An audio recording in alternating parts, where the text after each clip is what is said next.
So Lester, start first, right, for 20 minutes, then I'll go with my lecture. Correct? Yes. Yes, okay. I will share my screen when you are ready.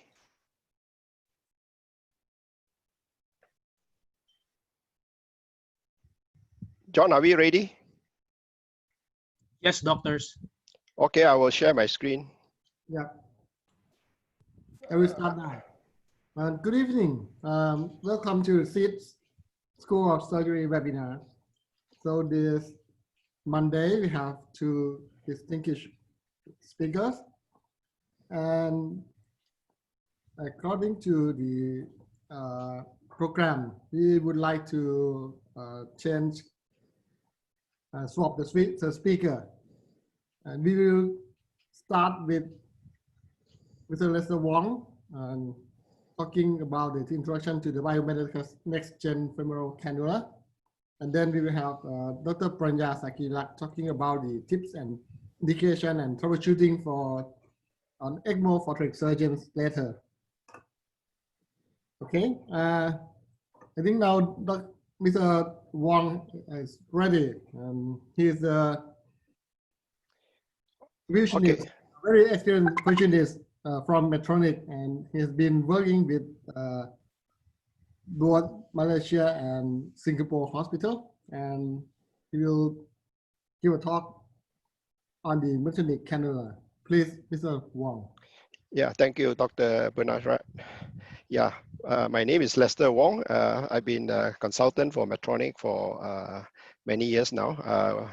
I've retired, but I'm still a consultant working for Medtronic, sharing the teaching and coaching people in Southeast Asia. So this evening, I'm pleased to share with you some of the updates of our cannulas so that everybody are on the same page regarding cannulas. Okay. So DLP cannulas, as you know, offers the broadest range of cannulas for adult, pediatrics, and infant. Okay, so we have a very good market share of over 60% worldwide. So this is a very nice picture to show the internal lumen of a cannula.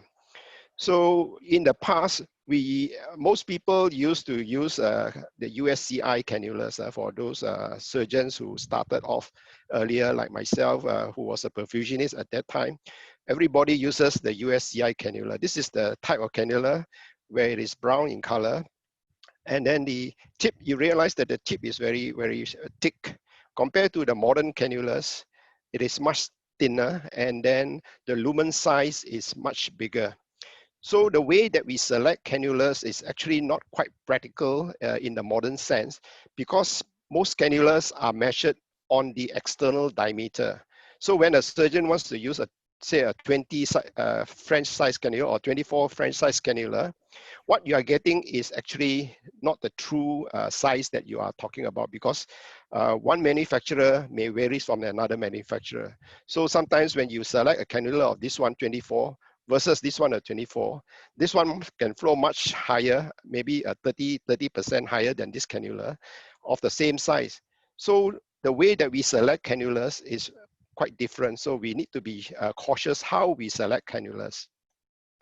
So looking at cannulas, we are able to look at it in this way. So we need to understand that cannulas are measured based on external diameter. Say for instance, these two cannulas, cannula 1 and cannula 2, same external diameter, but internal diameter is a lot different. So how do we want to select a cannula that fits our purpose and usage? First of all, most people will calculate the flow of the patient. Say for instance, this patient has got a maximum flow of 5 liters. What size of cannula do you want to use? So we need to actually refer to the flow chart. Like here, the flow chart of this cannula, for instance, 5 liters, I draw a line, vertical line up. When I touch at this point here, it tells me what cannula size I should be selecting. Now, the pressure drop across the cannula should not be more than 100, but ideally it should be about 60 to about 80 in terms of the pressure drop. Anything higher, because it will cause hemolysis and high line pressure for the perfusionist. So what we can do is, before we select a cannula, we look at this flow chart and see how much flow that this patient will require. From here, I can pick either a 22 or 24 French size cannula, which will have a pressure drop within the acceptable range. For instance, if I select a cannula of a 20 French size, I would have a pressure drop of 130 or 140, which is way above the recommended pressure drop. So that is not the ideal cannula. So in this case, this cannula will be the ideal size based on the pressure drop. The pressure drop is indicated across the vertical line here, okay? So this is how we should select a cannula. Now, talking about femoral cannulation, as many of us will know, it's mainly for ECMO, MICS, heavily calcified aorta, redo operation, and even in emergency cardiopulmonary bypass. So looking at the picture like this, a CT scan will show us that this patient has got a lot of calcium in the aorta. So this will be commonly seen in elderly patients. And we should also consider cannulating the femoral or using a diffuse tip cannula so that we can also reduce risk of post-operative strokes. So I think it is very important for us to understand that using the right cannula can also have a great effect on our patients. So we need to be very cautious about what type of cannulas that we are using, okay? So for instance, if I have a patient with a calcified aorta, I would want to select a cannula that has got what we call a diffuse tip, a 3D cannula, for instance, the EOPA 3D or the Select 3D. From here, you can see the cannulas are different from the usual cannula. They are side holes by the side of the cannula, and then the way that the flow comes out from the tip is dispersed into a wider area, resulting in a less jetting effect on the aortic wall. Imagine if you have a surgery of 2 hours or 3 hours, having a jet onto the calcified aorta, what happens to the calcium in the aortic wall? It will be embolized into the patient. So we need to select a cannula that is less jetting or a diffuse tip so that the flow is dispersed over a wider area, and then the flow is also less traumatic to the aortic wall as well, okay? So this is the tip that we can see is different from the usual cannula. So as mentioned earlier on, these are some of the femoral usage for minimally invasive, for instance, a small thoracotomy, repair or replacement of heart valve, small sternum sternotomy, or even redo surgery. We sometimes use femoral cannulation to reduce the risk of, to enable us to do a better surgery, because the rooms, when you have a small incision, it's very difficult to cannulate in a small incision, and it taking up too much space. It's very difficult for the surgeon to work. So we try to place the cannula in the femoral area to get away from the surgical field. So here are some of the pediatric, the adult cannula, the arterial cannula, and then the venous cannula. These are the older generation of cannulas, has got a size 15 to size 29, and it can be inserted either by a percutaneous technique or cut down, depending on the choice of the surgery or the surgeon. So here we also have what you call a minimally invasive aortic root cannula. Say for instance, you are doing a thoracotomy incision, you want to deliver cardioplegia into the aorta. It is quite difficult using the conventional aortic root cannula. The conventional root cannula may be half the length of this MIA cannula. This is 12-inch long. It will not be able to use the conventional one. So we designed a long MIA cannula to allow surgeons to deliver cardioplegia when you are doing a minimally invasive. So we have a size 12 and a size 14 gauge cannula for this purpose. So even for the pediatric, we also have pediatric femoral cannula. For instance, if you want to do ECMO, we do have the pediatric version. Okay, yeah. And then this is the older type of femoral cannula. It comes in a set, either 14 to 17 venous, 17 arterial, 21 venous, or 21 venous and arterial. So it's a bundle. It's a choice of a package with the percutaneous needle and the guide wire, plus all the dilators. This is the older generation cannulas, but it's still very popular because it is affordable. Now the new and the old one, here you can see this is the older biomedical cannula. This is our newer version. You can see it is shorter, but the important thing here is if you look at this picture, the cannula tip, if you put it in the femoral, the tip will still go into the descending aorta, sort of bypassing the bifurcation, which is the true area of perfusion to allow less pressure drop. Similarly, this cannula can be also used in the jugular fashion. By inserting into the jugular vein, you can position this cannula into the right atrium. Okay. Now, the new cannula allow us to have percutaneous and accommodate a guide wire. So this cannula is very much improved because you can compare the original biomedicals versus the new generation biomedicals. You can see there's a difference in terms of the construction. Previously, the older generation biomedicals cannulas, some surgeons are not too happy because there is a little transition between the stellate and the cannula wall.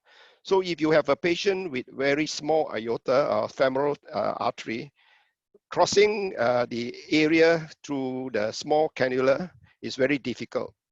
So what we can do is we want to make this transition very, very thin, so that when you push this cannula into the patient's body, it is easy to for the surgeon to insert into the femoral artery.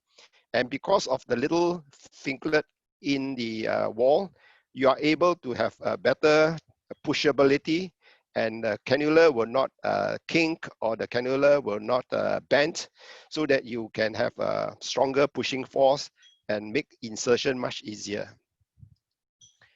Now we also improve on the side holes. You can see the new generation. It has got a bigger, smoother side holes, and then the whole cannula is wire reinforced right to the tip. We also improve on the hemostatic valve that is here. It is much tighter fit. So when you have the stellate into the femoral cannula, when you start removing this slowly, it will not leak by the side. Unlike the other, there is more blood loss when you are taking out the stellate. And we have one more, the suture ring. The suture ring allow us to position how deep we want to cannulate the patient.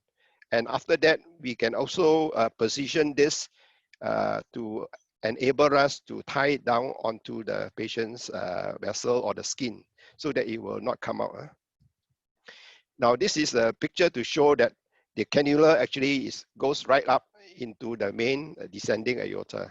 So it is not short in that sense. The short part is based on the body only. The body of the cannula is shorter. So the clamping side is shorter, but the main body is still very long. It is adequate for our femoral cannulation. Now you can see the same picture for the venous. The venous cannula goes right up into the SVC. Now the good point about this new biomedical venous cannula is it is able to do the Carpentier application. I think many of our minimally invasive cardiac surgeons, they use the previously the cannula. We have to use the special Carpentier cannulas to do the snaring. I'll show you the next picture. To do the snaring at the SVC and IVC, so that they can do a cut on the right atrium without bleeding or without air entering the venous cannula. So this cannula, this venous cannula, have this good feature to allow the surgeon to place the cannula and then open the right atrium without any issue. So this is very important. We design it in such a way that the side holes on the cannula is at the base and at the top. The middle section do not have any side holes. So as a result, when you snare the cannula at the SVC and IVC, this portion will not have air leak or drain air into your venous line. So this is another good, useful design of this venous cannula. Now, of course, it is similar to the other things that I talk about. It's very easy to insert, it's very versatile, and of course, the performance is excellent. Okay, so we also have a very popular multi-stage. Now, the multi-stage allow us to have many side holes to drain the whole venous SVC and IVC as well, depending on where you place the tip. And the other thing that is very good about this cannula is the stellate. The stellate has got a reflection or an image of the cannula tip. You can see here, this is the tip. As you withdraw, sometimes when you withdraw the tip, you don't know exactly where is the tip. So having these markers here and the diagram of the tip allow you to say that, okay, at this point here, your cannula is right at the tip of the opening of the cannula. So this is another improvement because you cannot, for the surgeon, you cannot see what is inside. So this is the surgeon's view to allow you to look at the picture of the cannula in the tip or the stellate in the tip. Here is the multi-stage, how it is positioned. Now this multi-stage, you are unable to do the Carpentier function because there are side holes here. So if you do the Carpentier function, air will go inside the cannula and then you have all the air going to the venous line. So the perfusionist and the thing will not work for this type of procedure. So you must use the biomedical's next generation cannula.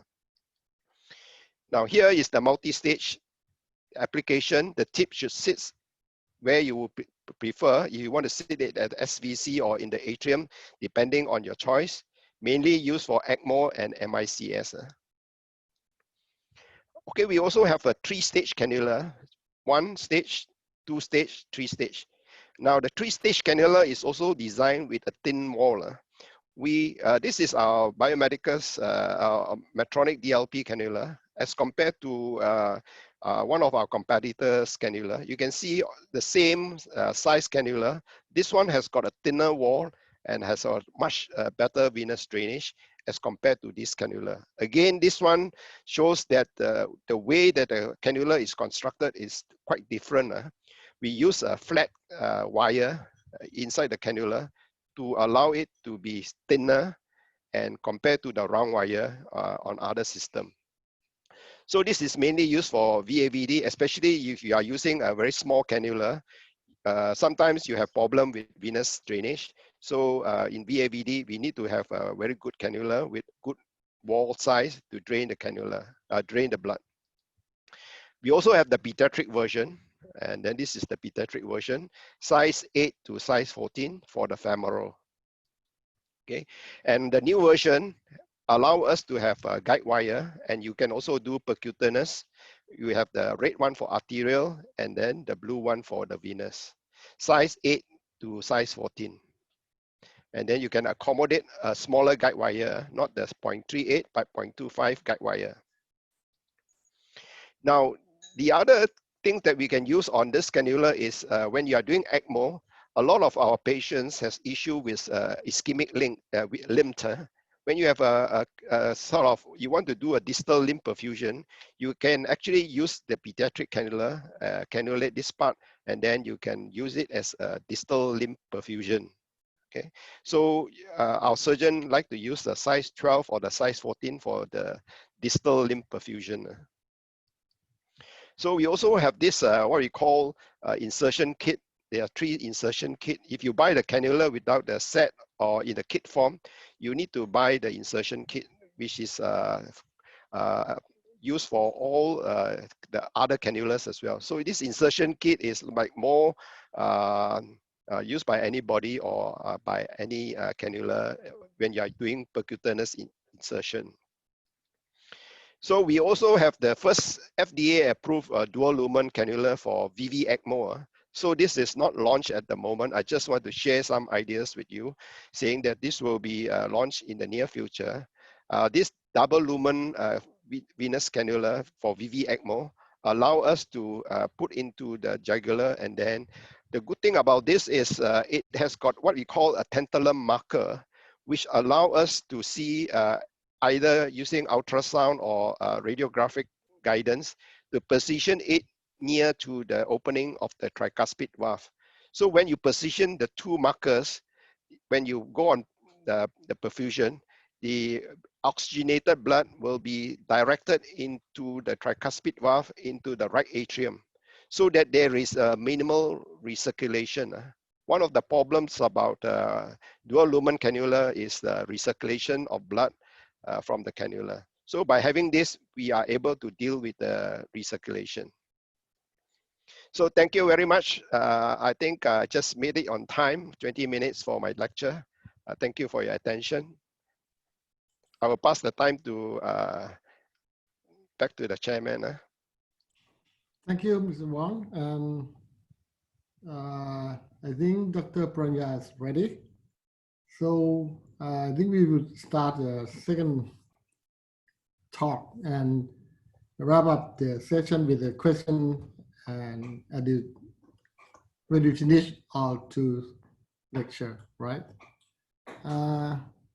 Let me introduce Dr. Pranya Sakiyalak. He is my colleague at Siriraj Hospital.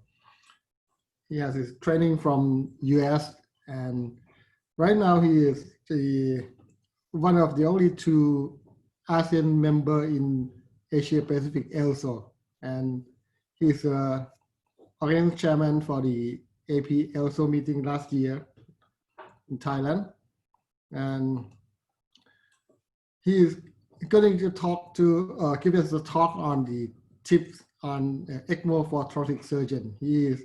Because he is also doing both cardiac and thoracic, so he is the one who is the right person to give us the tips of the ECMO for us.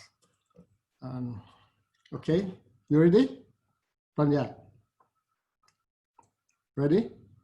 Okay.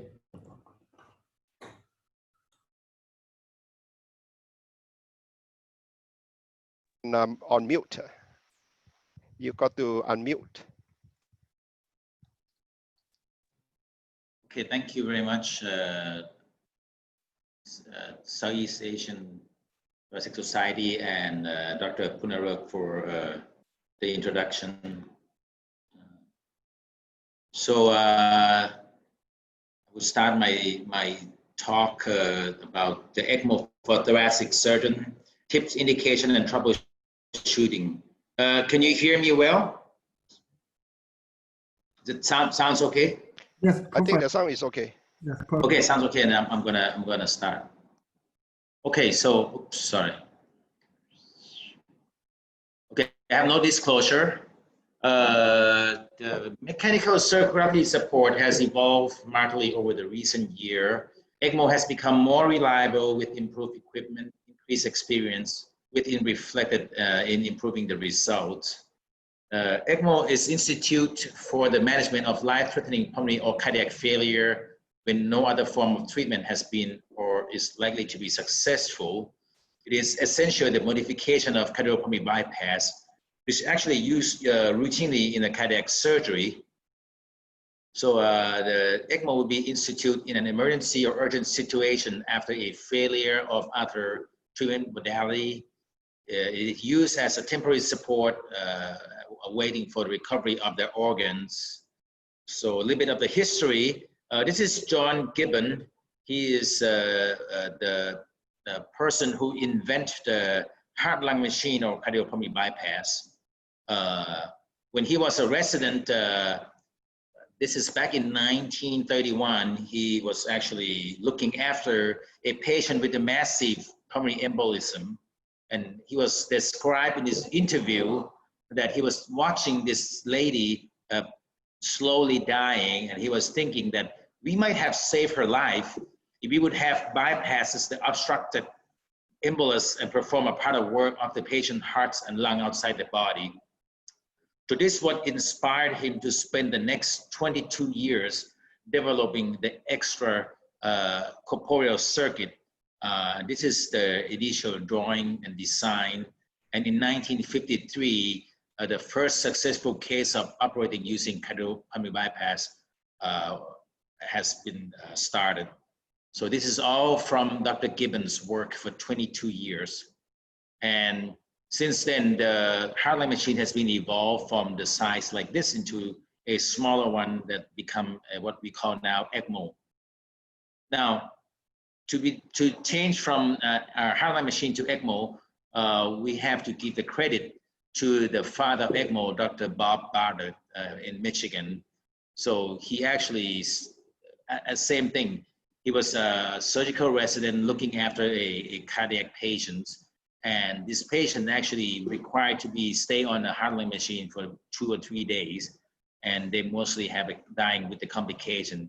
So he was thinking about maybe we can do a smaller version of heart-lung machine using less heparin and get this baby through the postoperative period. So in 1975, NIH and Lung Division of Heart-Lung Institution also began to study on ECMO. So he, along with Dr. Phillip Drinker, they developed what we call nowadays a membrane oxygenator. The original one was silicone membrane lung. It was made from dimethyl polysilicone. This is discovered since 1957, and it's been paving the way for a long-term extracorporeal circulation. I believe the old membrane oxygenator lung of the Medtronic is also silicone membrane lung as well. And now it changed to a fibrous. There are non-porous and microporous fibers for ECMO. However, the first successful ECMO patient was done in Santa Barbara by Dr. Donald Hill, not Dr. Bob Bartlett. The reason is Dr. Bartlett was actually at Santa Barbara, but he moved to Michigan before this patient got put on ECMO. So, however, he did put the first pediatric patients on ECMO. This is the patient after Mustard procedure. And then he also did the first neonatal ECMO survival in 1975. So this is a timeline of the ECMO. So it will start very rocky course. It's spent a lot of time developing, but after the trial in 2006 CISA trial that proved that ECMO can actually improve the survival when compared to conventional mechanical ventilator, then the ECMO had been taking off, and this is including the cardiac ECMO as well. So the ECMO have the circuit like this. There's a venous drainage where they drain the blood from the venous system of the patients using the centrifugal pump. This pump is also pump the blood into the membrane oxygenator. The blood will go through the membrane, exchange the gas. So the other side is the gas chamber where there's a gas flow, absorbing the CO2 and infusing the O2 into the blood. Then this blood was returning back to the patients. So this is a new generation of membrane oxygenator, which is actually made for ECMO. So it can stay for up to 14 days. The pump is also better. Some of the pump can stay for months. And the system has been much more portable. You could actually do ECMO transport with some of this machine. There are two types of ECMO when we talk about ECMO, veno-arterial and veno-venous. So the veno-arterial, the blood drain from venous system, return to the arterial system. So this give you the complete cardiopulmonary support. For the veno-venous, the blood drain from the venous system, return to the venous system. So it's only support the pulmonary system. No, I'm gonna talk about veno-arterial first. This provide both cardiac and respiratory support. It could achieve by either peripheral or central cannulation. So this pretty much used for failing or arrested circulation. This is the common criteria that we use for post-cardiotomy heart failure, for acute cardiac failure, for example, myocarditis or QMI, for the resuscitation from a patient with cardiac arrest or shock, supporting high-risk intubation. and also bridging to the long-term mechanical support. So this is a setting where you drain the blood from the venous system and then you infuse the oxygenated blood with the flow into the arterial system. In this case, they infuse back into the femoral artery. So you can do different variation of ECMO cannulation. You can do a femoral, you can do a central where you put it in the aorta and the right atrium. This is usually used commonly in a post-cardiology syndrome where the chest is already open. And the last one is when you do a ECMO, V-ECMO, and plan for patient to be mobilized. This is good for bridging to transplantation in a patient with pulmonary hypertension, where you do an axillary interjugular cannulation. If you do the femoral cannulation, the most common complication is limb ischemia, so you need to put a distal limb perfusion, and you just use a three-way to give the blood down distally from where you cannulate. Now, when you do a ECMO, a VO ECMO, one of the complications is called Harlequin syndrome or a differentiated hypoxemia. This is when the upper body was perfused with the oxygenating blood from the heart, and the lower body was perfused with the oxygenating blood from the ECMO. So your upper body will be hypoxia. This has happened when you have a good heart but with a bad lungs. So basically, if you have a patient with a respiratory failure with a good heart and you decide to put a VA ECMO, what happens is you will actually not do them good. You will put them into a what we call differential hypoxemia, where they will have the upper body perfused with the deoxygenated blood. So if you find a patient like this, that means the heart was pumping well, okay? So you should switch them to VV ECMO, okay? And you also need to monitor the right hand, right ear, or right radial artery set. Now, the V-ECMO is also nowadays being used for ECPR or extracorporeal cardiopulmonary resuscitation. What is ECPR? This is when you use a ECMO during the refractory cardiac arrest. You cannulate with the high quality CPR. You do it simultaneously. This is to augment the end-organ perfusion and the hemodynamic during the arrest. You buy time to treat the underlying cause such as MI, PE, drug overdose. The landmark study done showing that if you use the ECPR compared with conventional CPR, you actually improve survival. And the sooner you do it, the better the result. Now, they even do an ECPR out of the hospital when there's a problem with the transportation. And it's also been put in the guidelines in American Heart Association now. Now I want to talk about VV ECMO. There's two ways you can do cannulate. You can do the femoral vein cannulation to the interjugular or femoral vein to femoral vein, or now you have a double lumen cannulation. This is the cannula. It's a cannula that have, you can cannulate only into the interjugular vein, but it does withdraw blood and perfuse the oxygenating blood from the ECMO into the patients. I believe Medtronic's also coming up with something like this in the near future as well. What are the indications? The indication now for respiratory failure, there are many causes of that. ARDS are most common, from pneumonia, from trauma, from pulmonary graft failure after lung transplantation, from patients who have asthma, status asthmaticus, from pulmonary hemorrhage. It can be used also in neonatal and pediatric respiratory support. There's a landmark study called CESAR trial, published in Lancet in 2009. This is what changed the management of ARDS, where they do a randomized controlled trial, conventional management versus ECMO, and show a 16% survival advantage. So this study actually turn into an indication. So many patients from the indication and contraindication for putting an ECMO in based on that study. For example, if you have a patient on high FiO2 requirement for more than 7 days, you will not put them on VV ECMO. It's a little bit too late. The lung has been damaged. And since the CESAR trial, you can see the ECMO utilization in adult respiratory case has been rising up very quickly. Include also the number of ECMO center and number of runs. For the ELSO registry, this is from 2020, you can see there are about 129,000 cases been putting in. The survival are pretty good nowadays. And the respiratory and adult equal number, and actually they're a little bit more actually on the adult, cardiac, and ECPR all combined.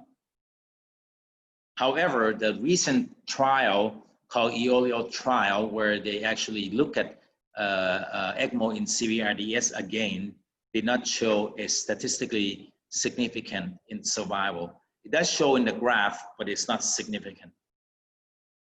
Now, VV ECMO, because it's only put in the venous side, it does have no direct effect on hemodynamics. But when you put them on ECMO, you reduce the PEEP down, the patient have a respiratory acidosis, they have improved venous return, so they actually have improved the cardiac function. So if you have the patient with only respiratory problem, but they have a cardiac depression from the PEEP, from the acidosis, you should still try the VV ECMO first. Recently, the multi-center trial for the whole world, initially called ECMO CARD, but now it turned into the Critical Care Consortium. I'm one of them. So we are studying on using ECMO in COVID-19 patients. But as you can see, the data, the patient in Asia, only 51 ECMO has been put in for the whole Asia Pacific, including China. The most ECMO run is probably in North America and Europe. Now for technical consideration, anticoagulation is not mandatory, but probably advisable, particularly for VA ECMO. So nowadays there's a heparin-coated circuit. So you actually can avoid hypercoagulation sometimes, for example, in patient with the trauma, okay? Patient with hypocarbia and nitric oxide and isotope support may preclude the need for VA ECMO. For a VA ECMO, the rate return can cannulate for systemic arterial return if necessary. So sometimes you can do both VV and VA in one cannula. And if you have a lot of bleeding, mostly you have coagulopathy, so you have to actually run the ECMO without anticoagulation for a while. And if you operative manipulation will frequently impact the ECMO flow. So when you put the ECMO, you have to be careful about that. Now, for VV ECMO, besides doing a veno-venous ECMO, and as I showed you earlier, you can do a bicaval dual lumen venous ECMO. But now there's another entity which it is what we call extracorporeal CO2 removal, or ECOR. What it does, it only removes the CO2. The reason is carbon dioxide can be removed from the blood much higher rate when compared to oxygen. So when you use the ECOR system, you can eliminate the CO2 with the flow rate only just 0.5 liters per minute. So you can use a smaller cannula or even a pumpless cannula. So this is good for a patient with hypercapnic respiratory failure, or maybe in a patient with a protective ventilation strategy, and you can just use this ECOR to remove the CO2. So this is a low flow ECOR system. Nowadays, they actually have a hemodialysis machine that they can do a CO2 removal. Or you can use a pumpless. You can cannulate the femoral artery and femoral vein and use this pump and let the blood from the femoral artery just run through and remove the CO2.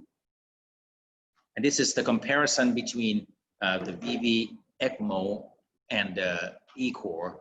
So the blood drain could be the same, but the cannula usually is smaller. You can use single double lumen.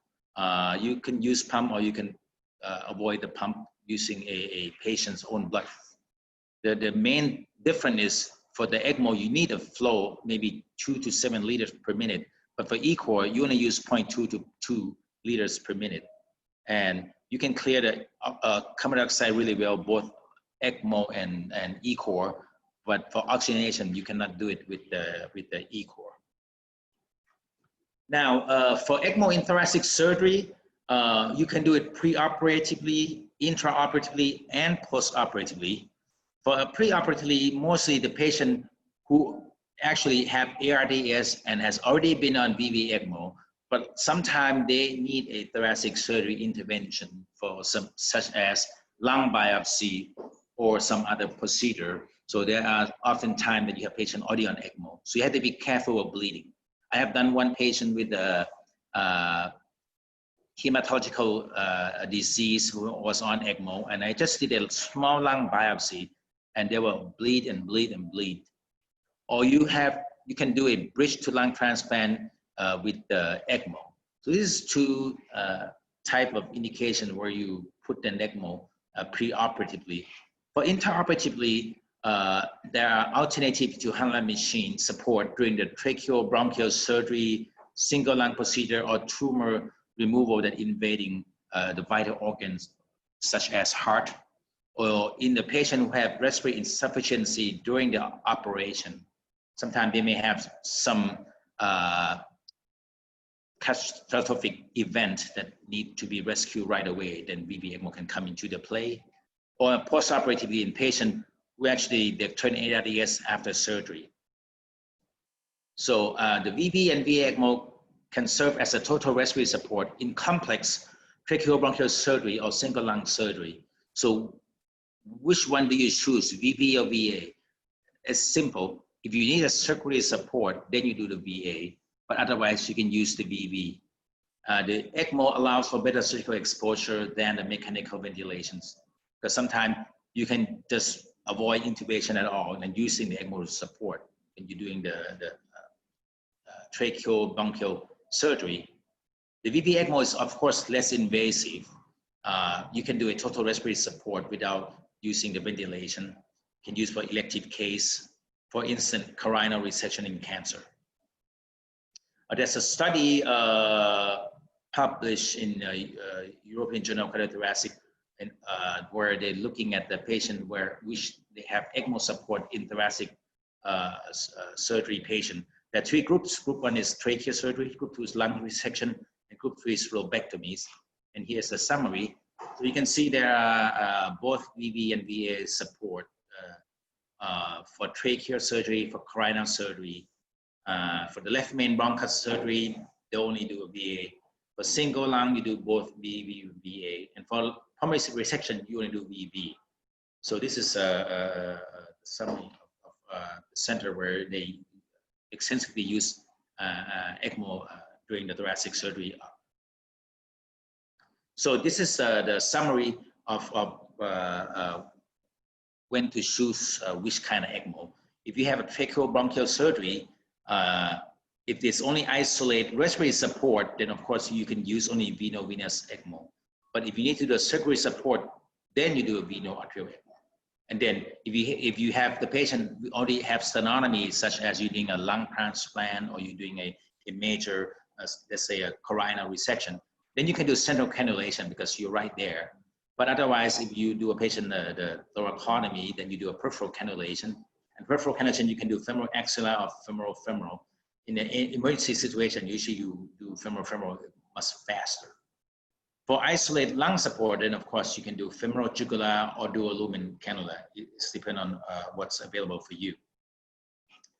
So in conclusion, ECMO can be an effective tool to augment surgical therapy. It's clearly not necessary for most of the thoracic surgery. It's better to initiate in more elective than emergency circumstance. So if you have a patient that anticipating, then you better just have it ready or even just put it on. And when needed, plan for cannulation and match the ECMO run to the needs. Thank you very much. I will stop my talk over here and maybe I can entertain some questions. Yes. Thank you, Dr. Pranya.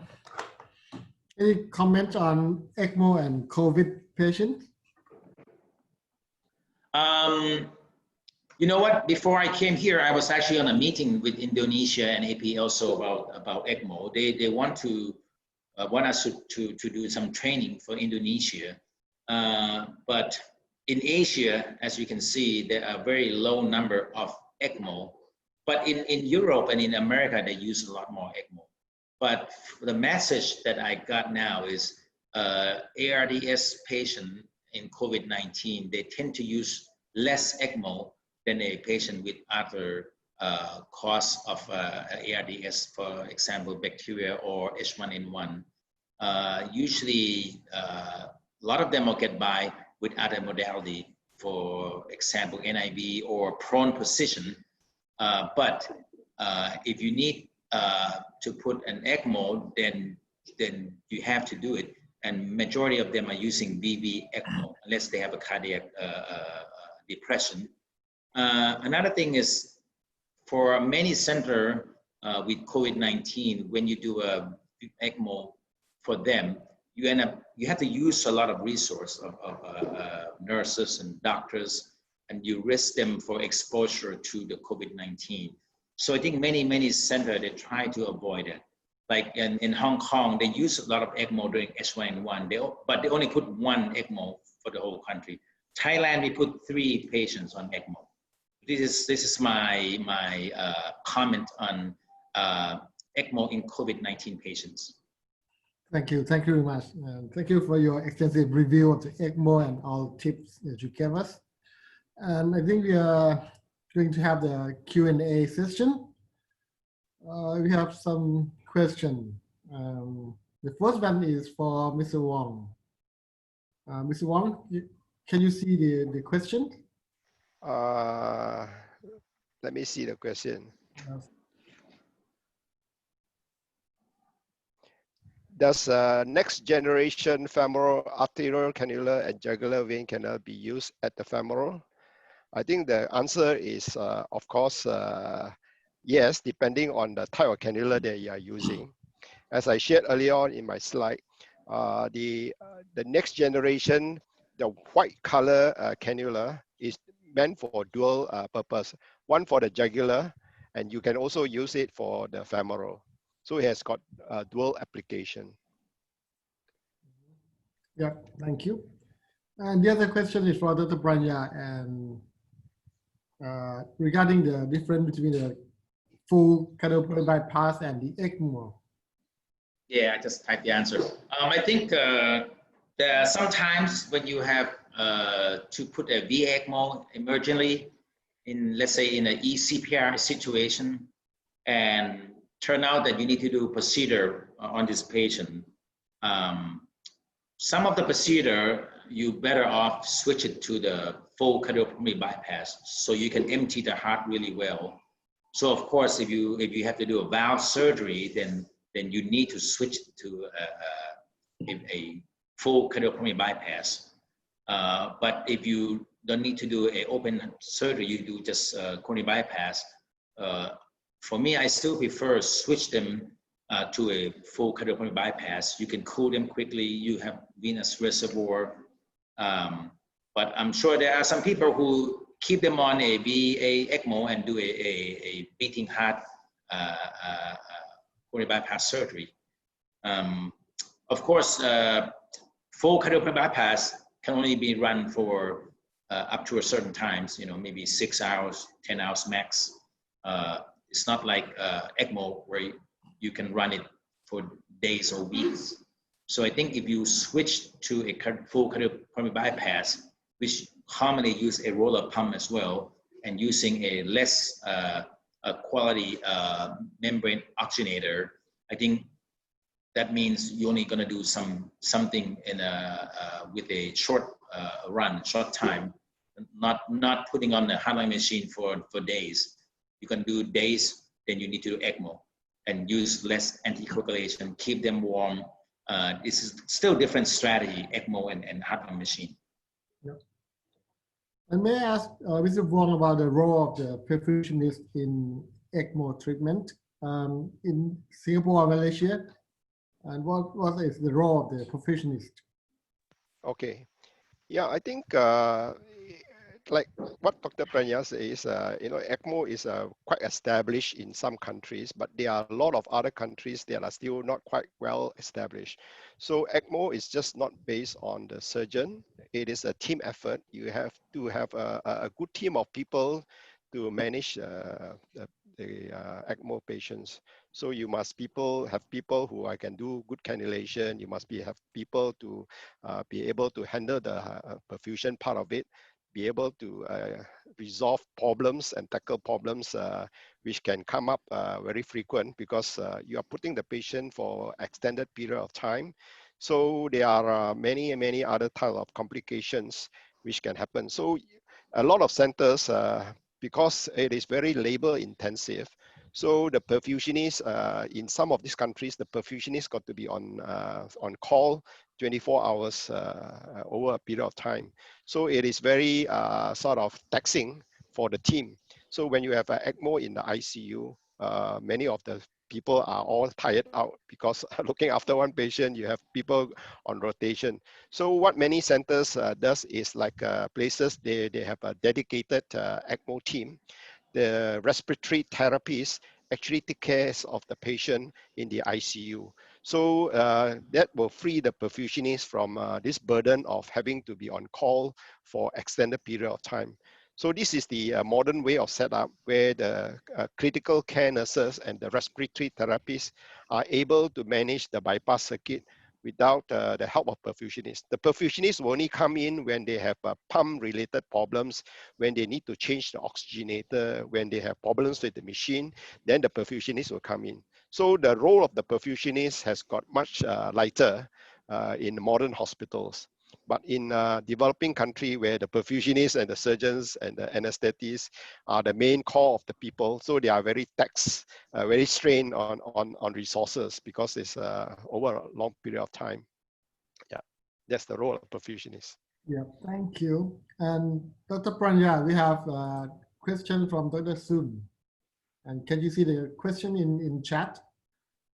Yes. The question is about, in small pediatric patients, there's no Avalon system that is small enough for VV ECMO. So any tips besides going on VA? In our experience, we have patients that are very small and need a respiratory support. So for respiratory support, if you really want to do VV ECMO, sometimes if you want to achieve high flow, then sometimes you have to actually do central ECMO in order to achieve the maximum flow, or otherwise doing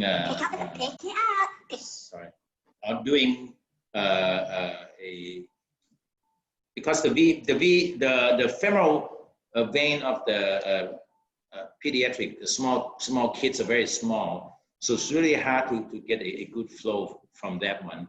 You can get it from here, but then when this Avalon is not small enough, then you struggle with another inflow but no outflow, or outflow no inflow. So if you really need to get a good drainage, then you end up forcing to do a sternotomy or thoracotomy in order to put another cannula in. This is our experience.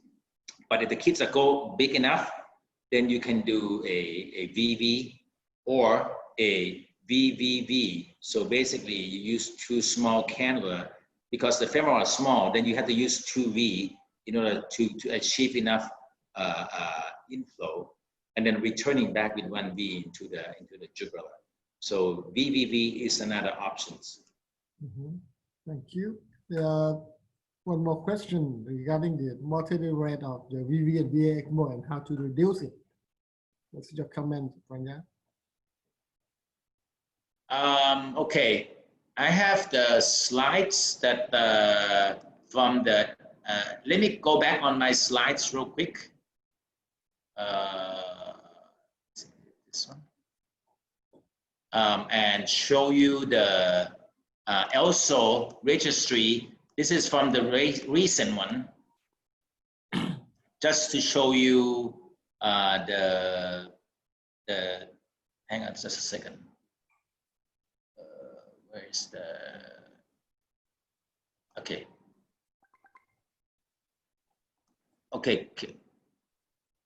Shit. Okay, let me just do this quicker. Okay, so this is ELSO registry report. You can actually download it in the internet. This part open to public. So if you look at the adult, the pulmonary survival survival from ECMO is 70% or 69%. Cardiac is 59%. ECPR is 41%. But survival to discharge will be down to 60%, 43%, and 29%. So this is the number from the ELSO registry center. So obviously they are quite a well-trained center. So this is your benchmark. If you want to do a ECMO program, you should meet this number. Now, how do you achieve that result? Number one, you need a lot of training for the whole team. ECMO is not one-man show. You need to do a lot of training, a lot of case scenario, and a lot of simulation. Okay, and then that's something that you can achieve a better result. Another thing is to choose the right patient, and that's difficult. But if sometimes the ECMO could be overused sometimes if a patient may not benefit from ECMO, but then we put them in and they died anyway. So this is all can help improve the result. But at the end, the result, you cannot achieve 100%. If you achieve 100% survival, that means you probably put in the wrong patients, okay? So I think 60, 40, and 30 for a respiratory, cardiac, and ECPR is the goal number for the center. Okay, I'll go through the questions. Have you used VA ECMO for large mediastinal tumor with severe cardiac compression to prevent sudden cardiac decompensation and dilatation upon tumor removal? Have I used it? No, I have not. What are my thoughts? I think it's a good idea.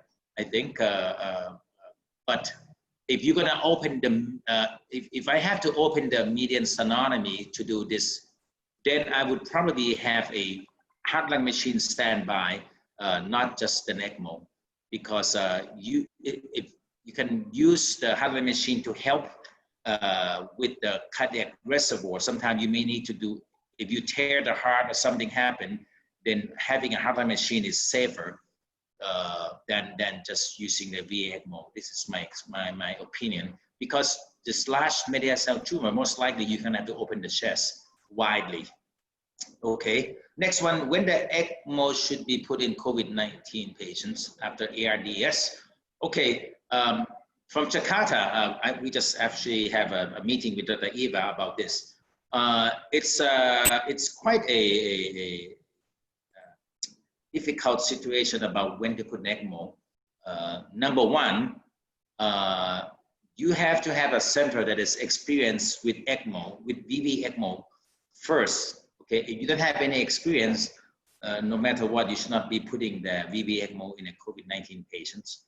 Okay, and number two, the patient has to have an indication, just like other indication for putting the VV ECMO, except you have to try a few more things. For example, doing the prone position before you start doing an ECMO. So if you try everything and you fail, and the patient still not contraindication for putting on the ECMO, then you can put in a VV ECMO. So I hope I answered this all. Oh, there are more? Yes, yes. We can have one more question from Mr. Wong about how to deal with patients with Harlequin syndrome. And Pranya? For Wong or for me? Oh, for me, okay. How to deal with the patient with Harlequin syndrome? Okay, first of all, when they have Harlequin syndrome, that means their hearts are really good. That's why they were able to pump the deoxygenated blood against the ECMO. So if they have a very good heart, just switch them from VA to VV, okay? Now, sometimes you're not sure the hearts can be weaned off, then you do a VVA. So you do the Y, okay? So the oxygenating blood return, one is to the femoral and the other one is going to the internal jugular. That way you increase the oxygen into the venous return blood.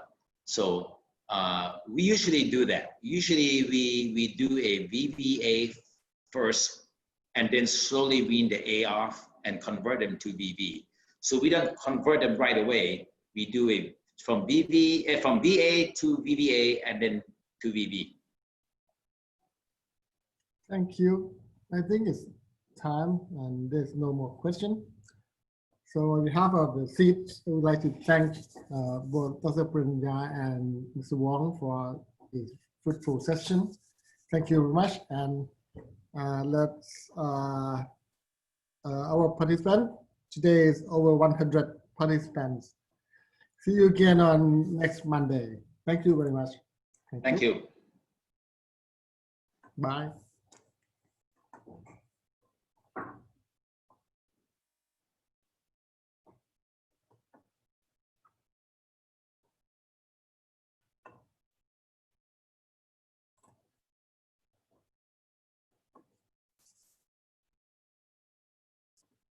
Hi, Michelle.